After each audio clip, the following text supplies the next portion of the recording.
Bible वचन इफिसियों अध्याय 6 उसकी 11 से लेकर 17 आयत। आत्मिक युद्ध के हथियार। हे प्रियो, ये वचन आपको स्पष्ट समझाएगा कि आपका ये लड़ाई किसके साथ है और आपको किस चीज के साथ तैयार रहना है कि आप उस ताकत से लड़ सको। परमेश्वर का ये पवित्र वचन आपको स्पष्ट रूप से आपके हथियारों के बारे में बताएगा, जो कि आपको अपने युद्ध में लड़ने में काम आएंगे, क्योंकि ये लड़ाई लहू और मांस की नहीं वरन आत्माओं की आत्माओं से है। प्रभु यीशु का ये वचन आपके जीवन को आशीष दे। आप जरूर इस पूरी वीडियो को सुनिएगा। और आगे मैं वचन से बात करती हूँ।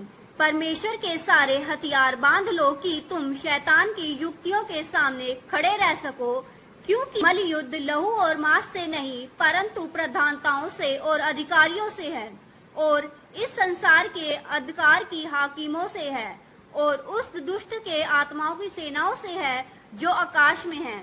आपको ये वचन साफ दिखाएगा कि आपकी लड़ाई किसके साथ है।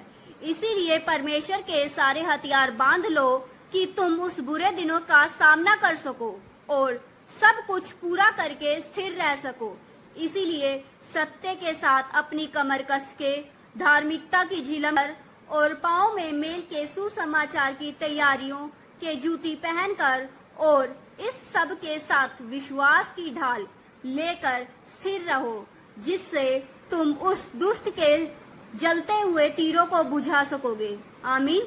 और उद्धार की टोप और आत्मा की तलवार जो परमेश्वर का वचन है ले लो। हे प्रियो, ये वचन आपको उस आत्मिक लड़ाई के लिए तैयार करने के लिए कहता है और तैयार रहने की हर एक विश्वासी के जीवन में सबसे बड़ा तैयारी उसका विश्वास है।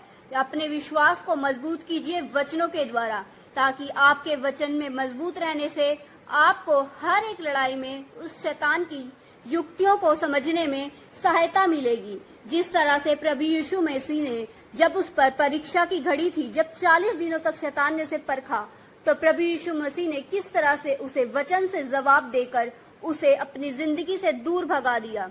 तो उसी तरह से आप भी वचन ही के द्वारा अपनी जिंदगी से हर एक दुष्ट की ताकतों को, दुष्ट आत्माओं को निकाल सकते हैं। ये वचन आपको आशीष दे और आपने कुछ इस वचन से सीखा होगा तो कमेंट में आमीन जरूर लिखिएगा। आमीन।